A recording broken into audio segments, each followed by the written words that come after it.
Sarva Vedanta Siddhanta Gocharam Tamagocharam Govindam Paramanandam Sadgurum Pranatosmiyam Viveka Chudamani.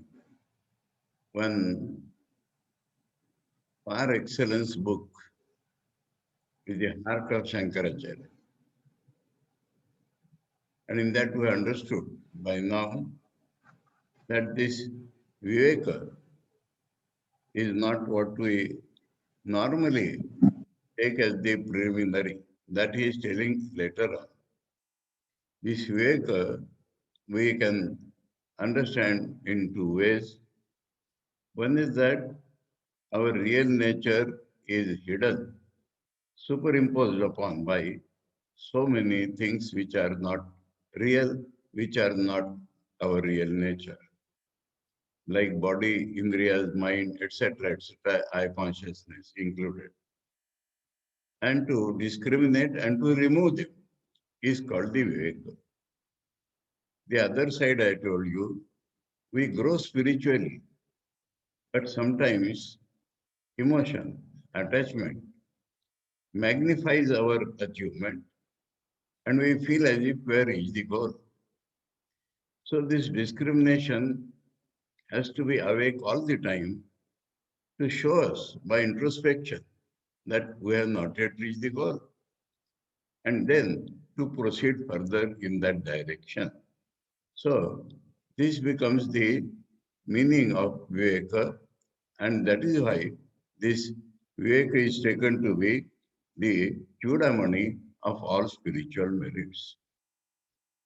And then he, Shankaracharya has, in the Sloka 14, told us that Adhikarinam Ashaste Phalasiddhir Visheshata Upaya Desha Kaladya Santi Asmin Sahakarina. So, Asha is hope. Adhikarinam Ashaste. Adhikarinam, that means one who is fit enough, one who is as capable enough. To him only this Phalasiddhi, the success in spiritual life comes. And time and space and all that are auxiliary means. So what is this adhikara? In Brahma Sutra Bhashya in the beginning, he has said that adhikara should not be taken in a rigid sense. After this, we'll do this. That should not be the meaning. After we have achieved Vivek Vairagya Shamadama Prati Moksha, then we'll seek Brahmajnan, then we'll go to listen to Vedanta. That is not the correct understanding. But we put ourselves in the flow of these things. Direction of life is changed. We are trying to attain more and more. These are grades. Viveka, Vairagya, Samadhi, Shat Sampatti and Moksha. We are flowing in that direction. We are growing in that direction. In continuation with this, that is called the Adhikara proper. Not in the sense of after this we can, then we'll go. That will be a wrong attitude. So now, what is this Adhikara? So he has named them in the 17th and 18th and 19th, which we read last time. Vivekino viraktasya samadhi gunashalina mumuksho revahi brahma jigyasa yogyata mata.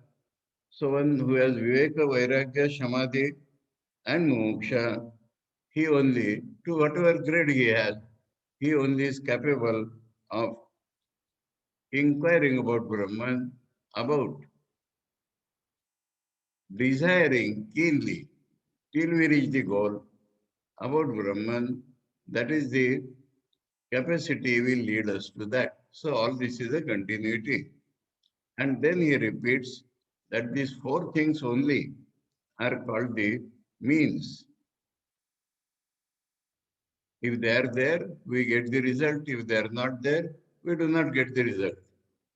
So, to some grade, we must have them.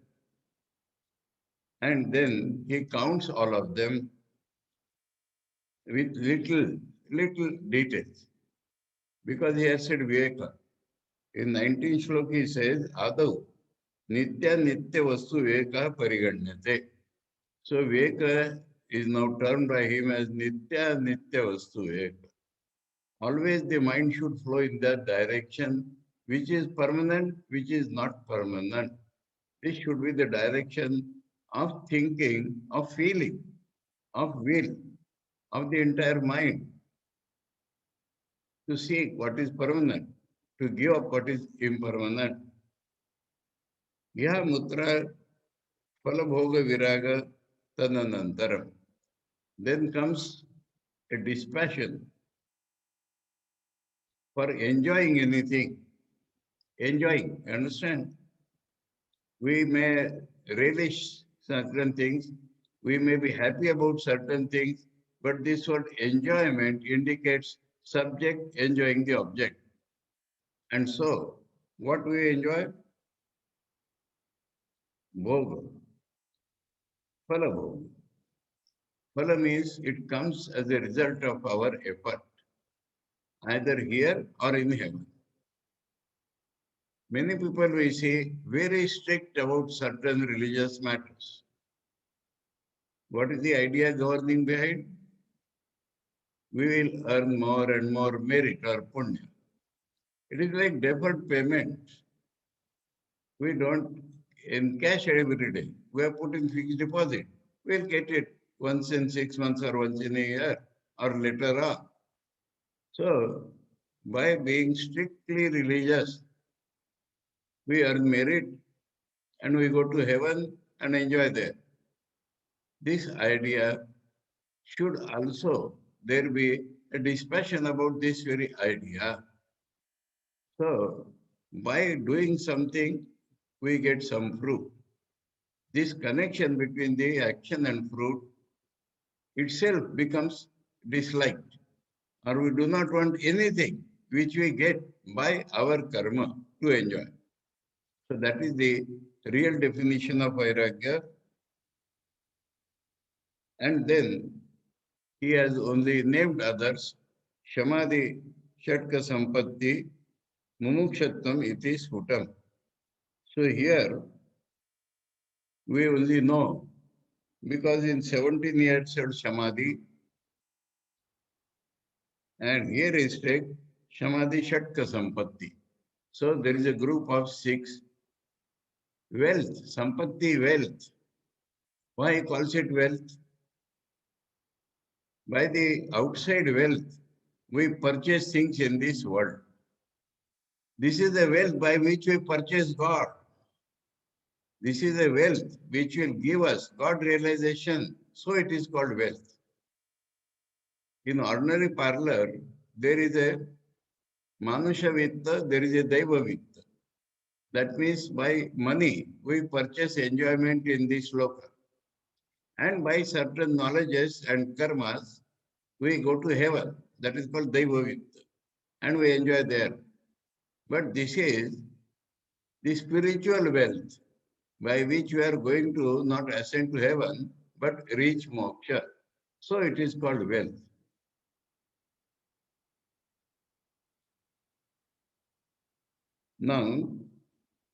Now he starts explaining each one of them separately.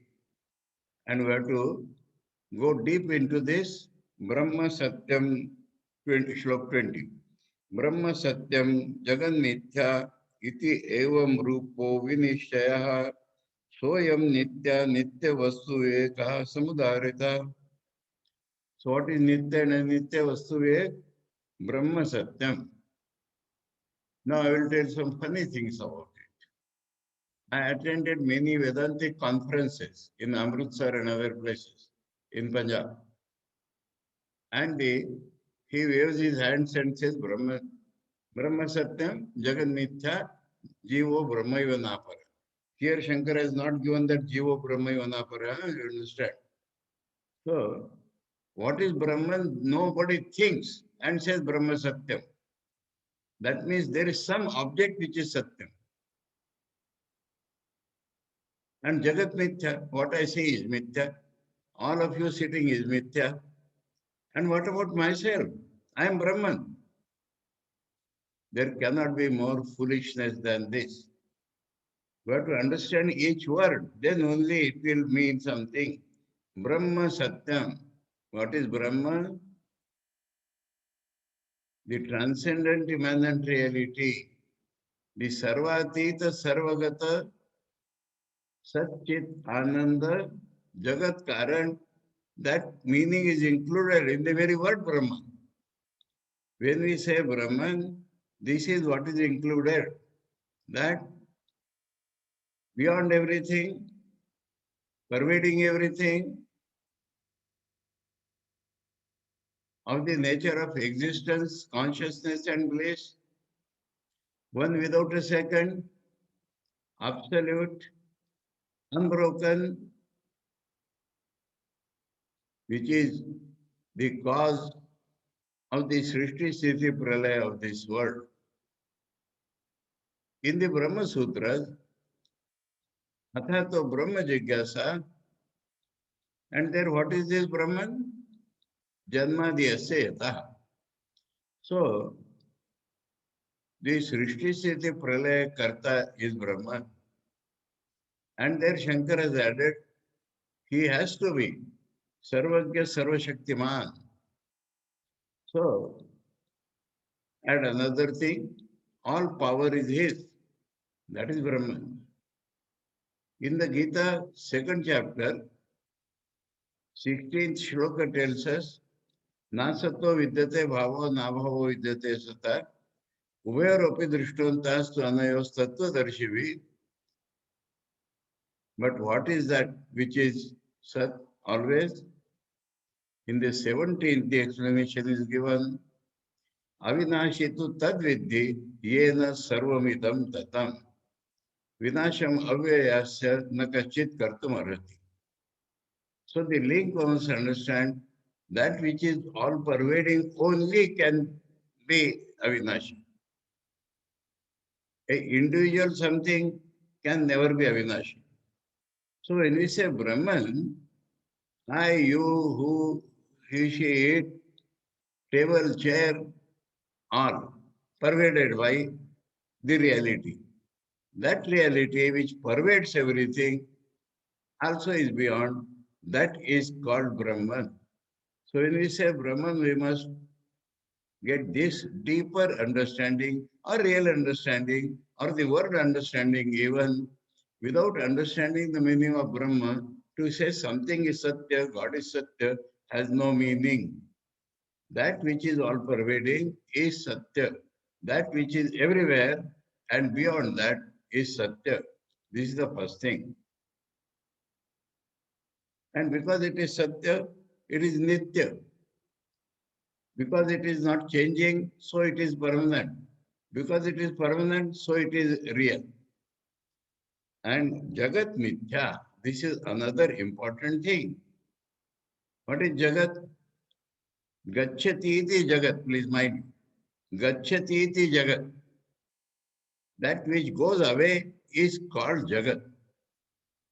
What goes away? Nam Roop goes away. Matter goes away.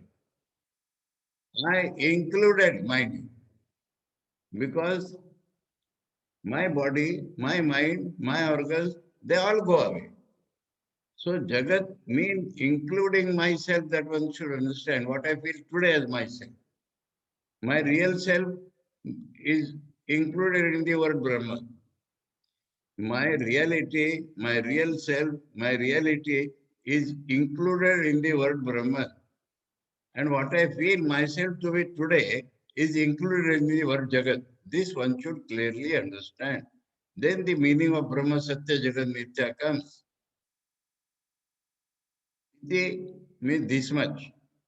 Evam Rupo in this form, Vinishchaya. The firmness of conviction of this truth. The firmness of conviction of this truth. This will attain by the habit of Nitya Nitya Vastu. When we form the habit of Nitya Nitya Vastu, the conviction which will rise in us will be Brahma Satyam Jagan Mithya.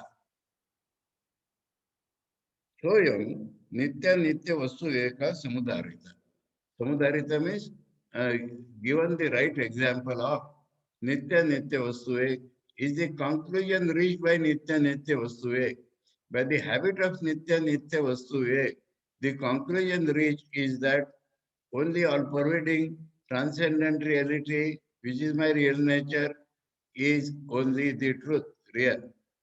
Everything else that I see, that which goes away under my observation, my body becomes old and goes away, my mind becomes changing, so it goes away.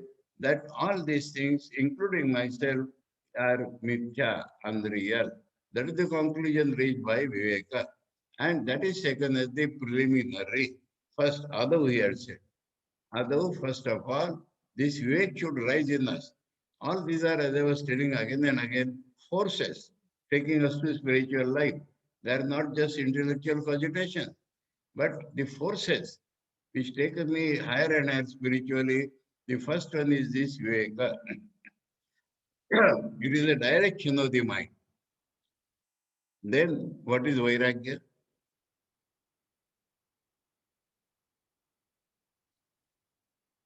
Tad Vairagyam Jihasaya Darshana Shravanadivi देहादि ब्रह्म पर्यंते ही अनित्य भोग वस्तुनि jihasa. What is jihasa? The desire to give up, to desire to run away from. Here I was telling about that Tattvabodha. Some flat definitions are given there. Here everything has a false. Jihasa. Not only I am not interested, I am interested, opposite. I am interested to go away from that. This is jihasa.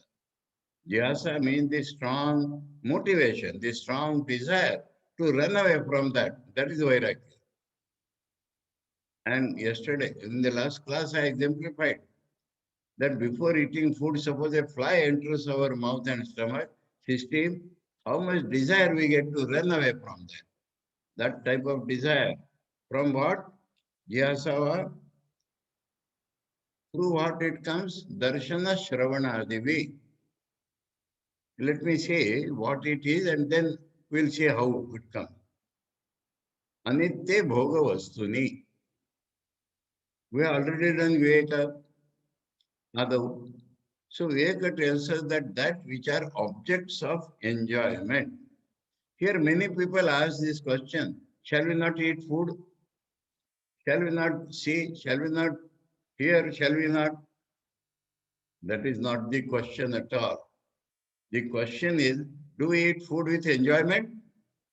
Do we want to enjoy or we are eating food to live?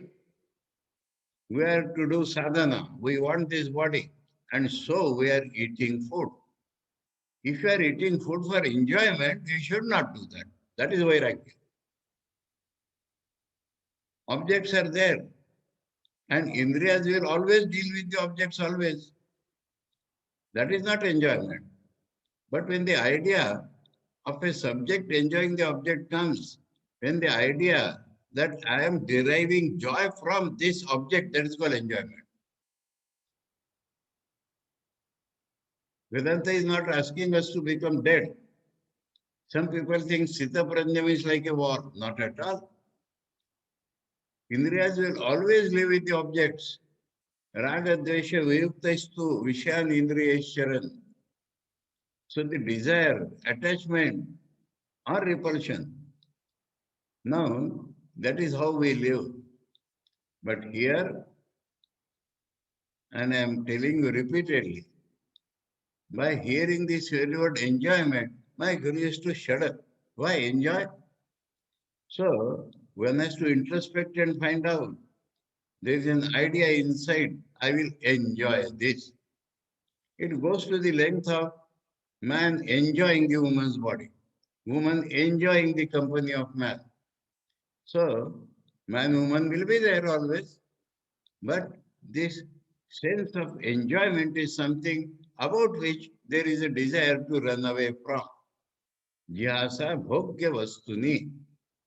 When a vastu appears before us, tempts us, makes us desire for that, wants us to enjoy that, then one should go away. That is Vairagya. Now, where are these anitya? Because they are impermanent. We may like to enjoy something, and that thing slips away from us because that is impermanent. So, intelligence, viveka is all there, but it gives us a force to run away from. And that is why people give up their houses and go to forest or become sannyasis. So, now levels of enjoyment. First level of enjoyment is my body. Living in this body, I enjoy. Not only that, people spend so much time after the body, it itself becomes an enjoyment. But living in a human body, there are enjoyments. Then, even suppose I rise spiritually and go to heaven, there different enjoyments are there. Suppose I go to the Brahmaloka, we become the very identified, unified with the Brahma, the universal soul. There enjoy my glory. That also the desire to give up that should come. So when any point of enjoyment comes, the mind repels. Shall I give a supreme example? Holy Mother, holiest Mother Sarda Devi is sleeping near Shri Ram Krishna on his own cot. And Shri Ram Krishna is addressing his mind. Mind, this is your wife. This is a female body. People die after enjoyment of that. And nobody can check you because it is your wife. You have every right. Only one point is there that if you enjoy, you will be put into bondage. That viveka comes. The only defect is that if you enjoy, you will be put under bandhan. Otherwise, nobody will change you. Do you want? Don't play tricks my mind. And saying this, he extends his hand towards her body. And what is the result? The mind recoils with such a great force that he enters Nirvikal Samadhi. Understand now, Vairagya? To what length Vairagya can take us? So, Sri Ramakrishna's life is a living demonstration of every truth of Vedanta. And that is why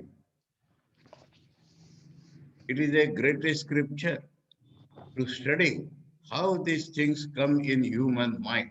He had a human body, he had a human mind, and see, this is Vairagya. The mind recoiled to enter Nirvikalpa Samadhi. And though he was addressing his mind, we want to enjoy. But it was preceded by the Viveka. It will put you in bondage. Now, so even Brahma, who has all the world at his command, he has created it. He can enjoy anything. But even for that, if the desire of enjoying anything at any level, what happens in the yoga or many systems? Anjali Joshi करेंगे मतलब तो माहित नहीं है Please keep quiet now. Now, what happens in some systems is that we grow from the gross world to the subtle world. And then the enjoyment become expanded. And there most of the sadhakas, majority of the sadhakas die there enjoying that. Now if the force of vairagya is there, we'll go on climbing and climbing. A spiritual example I will give. When we succeed in meditation, we feel joy. And the moment we go to experience, enjoy that joy, the meditation breaks. This is the experience of almost all of us. I remember myself, going to my Guruji and telling, Maharaj, this is what is happening. The moment meditation succeeds, there is joy. And when I experience that joy, the meditation breaks. What should I do? He said, keep a prayerful attitude. Oh Lord, I do not want this joy. I want you. And that will take you deeper and deeper. So that is why the enjoyment from human body up to Brahma has been told to be under this vairagya, which tries to run away from anything called enjoyment. I have given Sri Ramakrishna's example. I give another. Swami Vivekananda in the West, he is about to go for a lecture. So he is arranging his dress in front, standing in front of a mirror. Then he goes away from the mirror, comes back to the mirror. This happens several times. So the Western disciples who are there, they feel, oh, even great persons are charmed by their own personal view. At that point, Swamiji said, what is happening to you now? The mind soars towards the infinite. I can't hold on to the idea that I am Vivekananda, I have to give a lecture. Standing in front of the mirror, somehow I am able to retain this idea that I am Vivekananda and I have to give a lecture. The moment I go away, again that idea vanishes. So I am again and again trying to fill that idea because I have to give a lecture. Now, understand this point?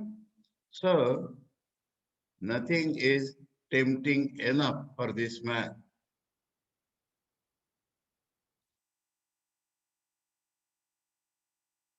Now, how this comes? Now we go back to the shloka. So I understand Anitya Bhoga Vastuni Dehadi Brahma Paryante Jihasa. How it comes? Darshana Shravanadivi. First we see.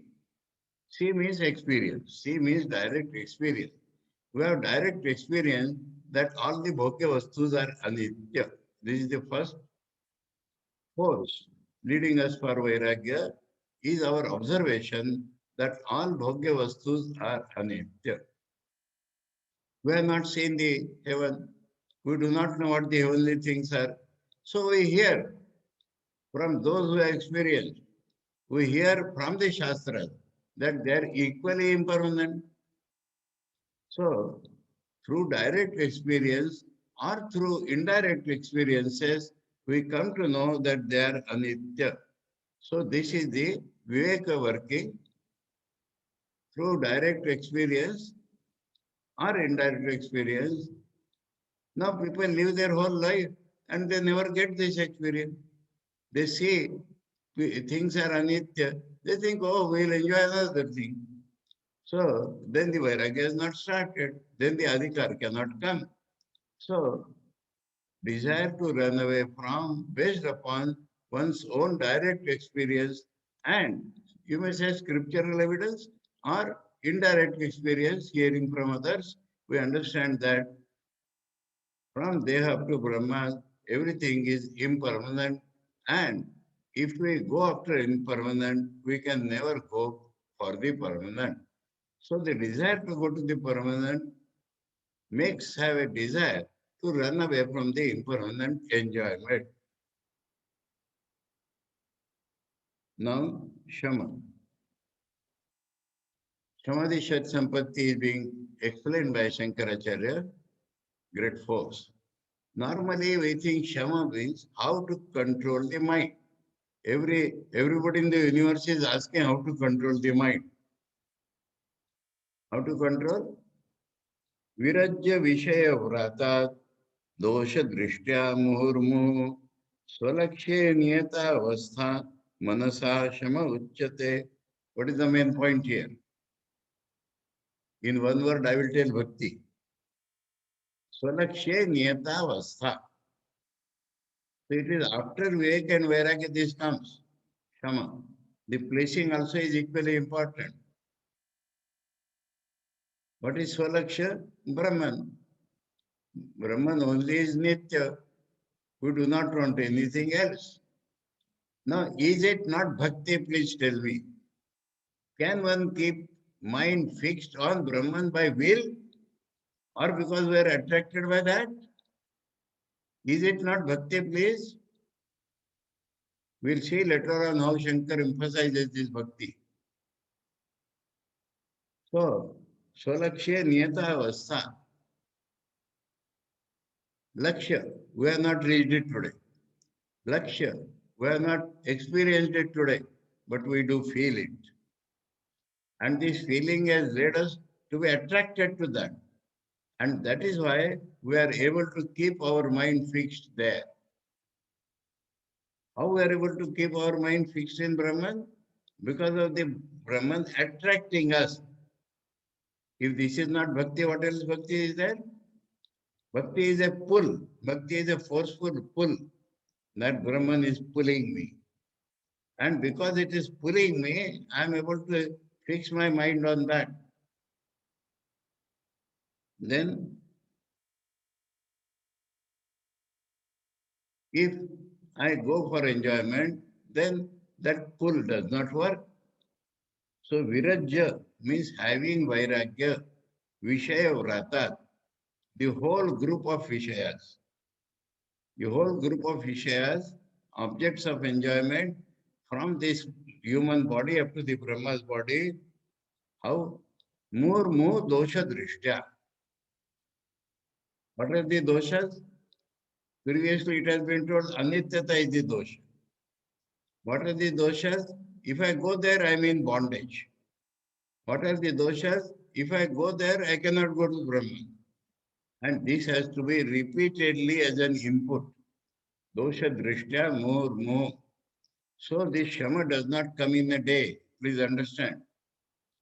More.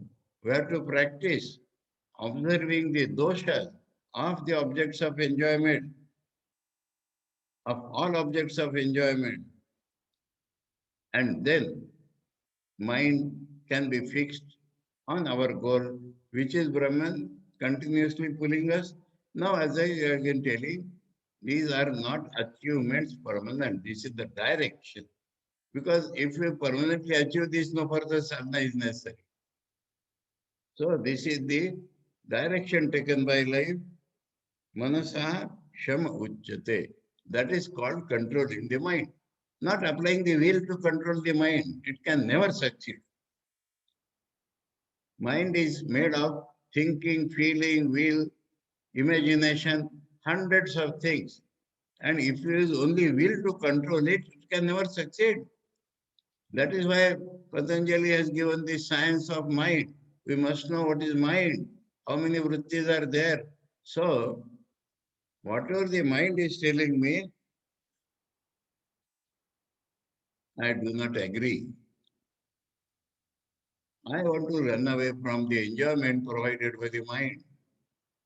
I want to go to my goal of life because I have vairagya, because I have viveka, because I feel, not only understand, that that only thing is permanent, that only thing can be my goal of life.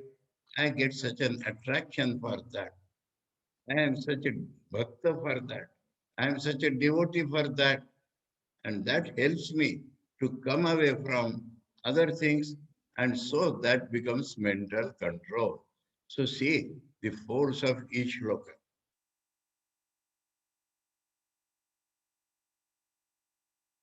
Then Dhamma. Dhamma is control of the sense organs. Then again, if we simply use the will, it breaks. If we use the will, control is not possible, one tension is added more. Same thing about the mind. Then what is the way? विषयेभ्यः परावर्त्य स्थापनं स्वस्वगोलके उभयेषाम् इन्द्रियाणां स दमः परिकीर्तितः.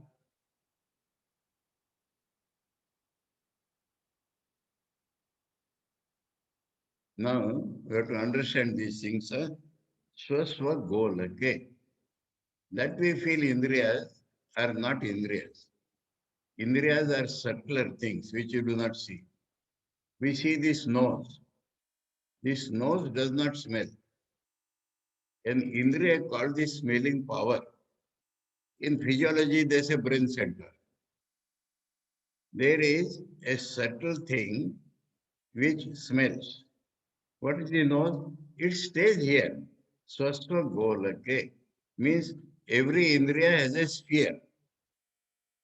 Staying there, it does its action. That we must first of all distinguish clearly. Ears. Ears are only the golak in which the hearing instrument works. Then hands, feet, they are all the spheres, locations where the Indriya sits and works. Now it runs away, the Indriya runs away. Indriya, through these golakas, it goes to external objects. Now, Vishayabhya Paravartya. When it is Paravartya is possible, only when the mind has gone to Brahman. And that is why he has described Dhamma after Shama. Now, mind is, we are trying to control. But the Indriyas themselves have a restlessness. Their tendency is to go to the objects. So, we have to pull them back. Vishayabhya Paravartya. Sthapanam Swasva Golake. Where will they? Let them be there in their location. Let them be only in their sphere. Let my smelling organ be in my nose. Let it not go outside. Ubhayasham Indriyana. That means organs of perception and organs of action. Hand wants to, the Indriya in the hand wants to catch something. Don't allow that. Let it remain in the hand. So this is Vishayabhya Paravartya, getting it back. Sthapanam Swastha Golake, let them remain in their sphere. Sadama Parikirtita. That is called bodily control by people, by wise people. Maya Nalambanam Rutter Esho Uparati Ruttama. Uparati means now we are trying for Shama and Dham. All this depends upon the outgoing tendency of the mind and the Indriyas. Now, Alambana, that means catching something outside and being supported by that, the Indriya works. Vritti, the mental vritti, works through Indriyas and takes some outside object as the support for the outside activity. But after Vivek, Vairagya and Shamadama, we are able to not ask for any outside support for the mental wave. Then what the mental wave will do? It will go towards God, it will go towards Brahman, it will go towards our real nature. That is called Uparati. Uparati means Bhaya Analambanam Vrittehe. The mental wave going through Indriyas is not allowed to take anything outside as its support. Esha Uparati Uttama. Uttama Uparati means people may try to not go outside this or that. That may not be Uparati. Real Uparati is this, that we ask the mind not to take anything outside as its support. Then it will remain inside. Then it will not remain only inside. Then it will go to inside and inside and inside towards Brahman. This is Uparati. Next is Titiksha. Sahanam sarva dukkhanam apratikara purvakam chinta vilapa rahitam sa titiksha nigaddate. Normally titiksha is dvandva sahishnata. But here he has mentioned only dukkha. Dukkha is absolutely inevitable in everybody's life. Dukkha comes and goes. As I have dukkha, the whole world has dukkha. Now, dukkhas are of various types. I have bodily disease, mental problems. So, sarva dukkhanam sahanam. Sahanam means I bear. Apratikara purvakam. I do not try to react at all. Real titiksha. He does not want to react on any dukkha and chinta, anxiety. Oh, how this will go away, how this will go away. Not allowed. Vilapa, crying, shouting, oh God, not allowed. That is called titiksha. Titiksha is bearing our pains without reacting on that, without being anxious about that, without shouting or weeping for that. That is called titiksha. So beautiful, forceful meanings and examples he is giving. Now comes the most important of the whole thing, and that is Shraddha. Last class I told you wrong Shraddha, and I told you some definition which was based upon this. 25. Shastrasya Guru Vakyasya Satya Buddha Avadharanam Sa Shraddha Kathita Sadvi Yaya Vastu Upalabhyate. Let me start with an example. A man is in water, whether river or ocean or lake or somewhere, well, and he feels he is drowning. He shouts. On the bank, people are there.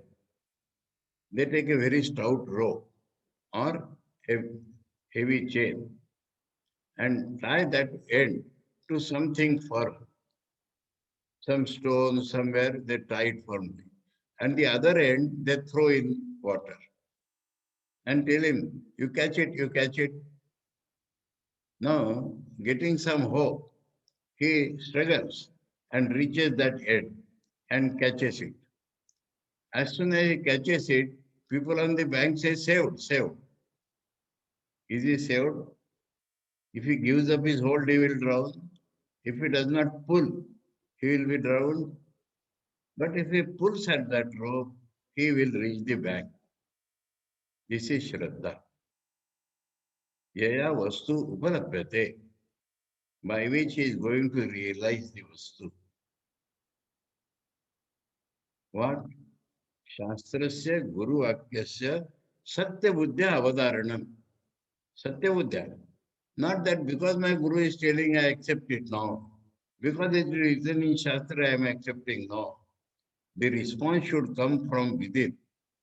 Swami Vivekananda has put it very beautifully. What the rishis tell is truth, because I also feel like that. What I feel is true, because the rishis are telling like that. I will give an example, funny example. There was a simple boy, simpleton you may say, unmarried, volunteer. He was allowed to attend the classes, our monastic classes in Nagpur ashram. Now, my Guruji uttered something and that struck inside him. And in the class he shouted, you are right, Maharaj, you are right. All of us smiled. A boy telling Maharaj, you are right, Maharaj, you are right. What happened? From inside a response came that that is right.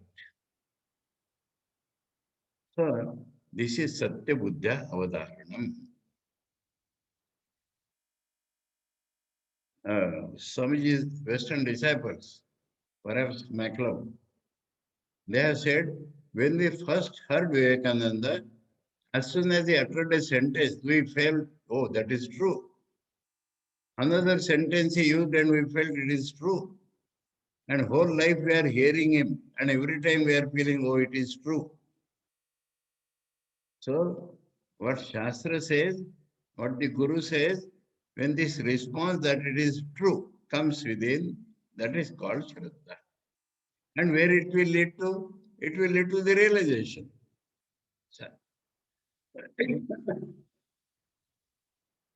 Yeah, vastu upalabhyate. Vastu he has already told. Vastu is Brahman only. Upalabhyate means is obtained, is experienced. That is Shraddha. I put it in a slightly different way that what I feel, I am not able to feel that. They are able to feel and they are telling me the way to feel. And if I do like that, I will also go there. So let me try. That is the example of the man in the well. So you understand? That is Shraddha. What a force is there. Now it is not that I wash somebody's feet and drink and I say I have Shraddha. Many people say I have Shraddha, I need not think. The best example of Shraddha in life is Nachiketa in the Kathopanishad. And the sentence is Shraddha arose in him. He was overtaken by Shraddha and he thought. So the first reaction of Shraddha is thinking, not give up thinking. And so, Shastrasya Guruvakyasya Satya Buddhya Avadharanam. Avadharanam, concept, holding on to Satya Buddhya by the consciousness that it is true. It may be strange to begin with, but it is true. When I was a student, I read a book, I don't remember the book or the author now. John Ruskin, perhaps, what books to read. He says some books will be there, you will say, oh, I also know that. They are no good for you. Some books will titillate you, new things. That is not for you. But reading some books, you will feel how strange and yet how true you read that book, he says. When you feel how strange and how yet how true, then that is the book for you. So when we hear from the Guru, oh, wonderful, strange, but how true. So that is called Shraddha. Now, Samadhan.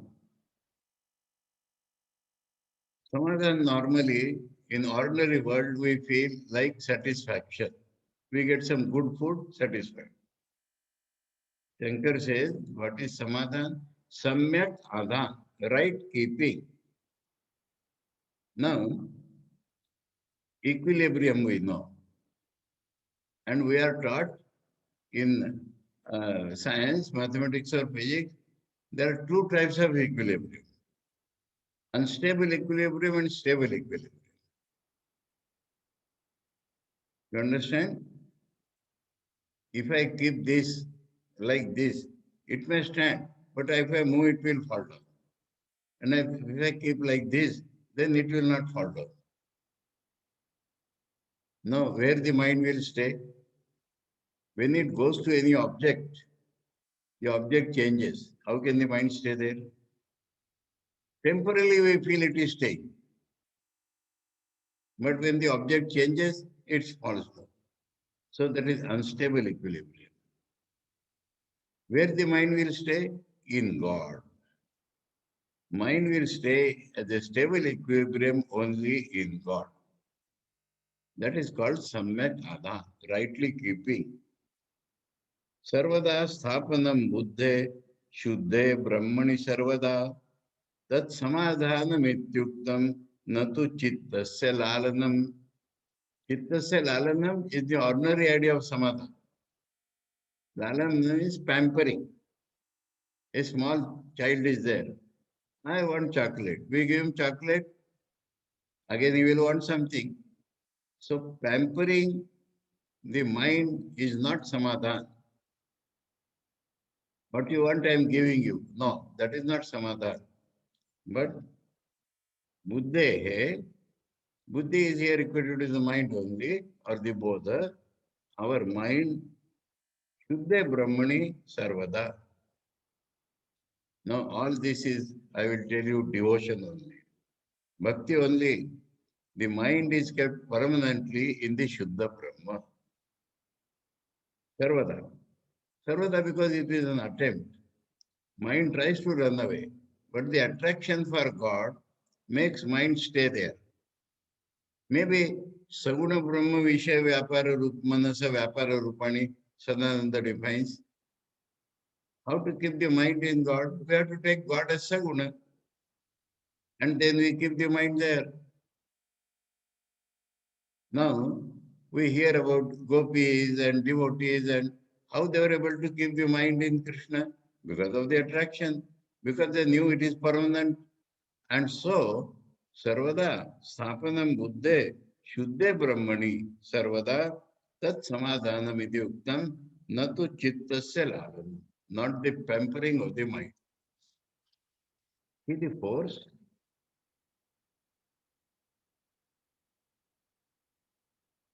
Now comes mumukshuta. Mumukshuta, that means the quality of having mumuksha, muktumicha. अहंकारादि देहांतान बंधान अज्ञान कल्पितान स्वस्वरूपान अवबोधेन मोक्तुम इच्छा मुमुक्षुता.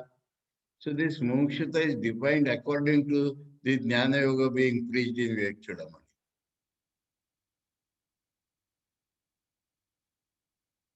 We feel bondage. But as Swami Vivekananda said, the thief also feels bondage. The children, young people, they feel bondage. But what is binding us? Ahankar is binding us. The first factor, Ahankar Adi. Adi does not mean etc. Adi means a series starting from. That is the meaning of the word Adi. Ahankara Adi Shesham Tad Ahankar Adi. So first bondage is due to Ahankar. Do we feel that? This Ahankar is the cause of the first bondage. First cause of bondage. I want to get released from this. I am going to get released from my own ego. How that ego has come? Ajnana Kalpita. So Vivek, Vairagya, everything has worked. Then only this mumuksha, real mumuksha draws. Ajnana means wrong knowledge. This ego is the first product of wrong knowledge. Ego is the first product of wrong knowledge. And that is binding me. You see, in small matters, he did not agree with me. He objected. I like that. I feel like that. This is binding us. Can we feel that? This is binding me. And how it will go? If I know my real nature is not this ego, my real nature is Brahman. Swaswarupa avabodhena, by being aware of one's own real nature, if one can feel this ahankar is a bondage and one wants to get rid of it, that is called mumuksha. That is called mumukshuta adi dehanta. So after ahankar, what comes? Mind. Mind is another bondage. Mind has hundreds of desires. Mind has so many things other than desires. Likes, dislikes, anger, this, that. Everything is a bondage. Reactivity, that is all bondage. So mind is the greatest bondage after ahankar. Then indriyas, are they not bondage? Indriyas are binding me. I don't want freedom of the senses. I want freedom from the senses. Indriyas are binding me. And body, how people are charmed and attracted to their own body, because of which they are attracted to others or others attracted to them. That is our bondage.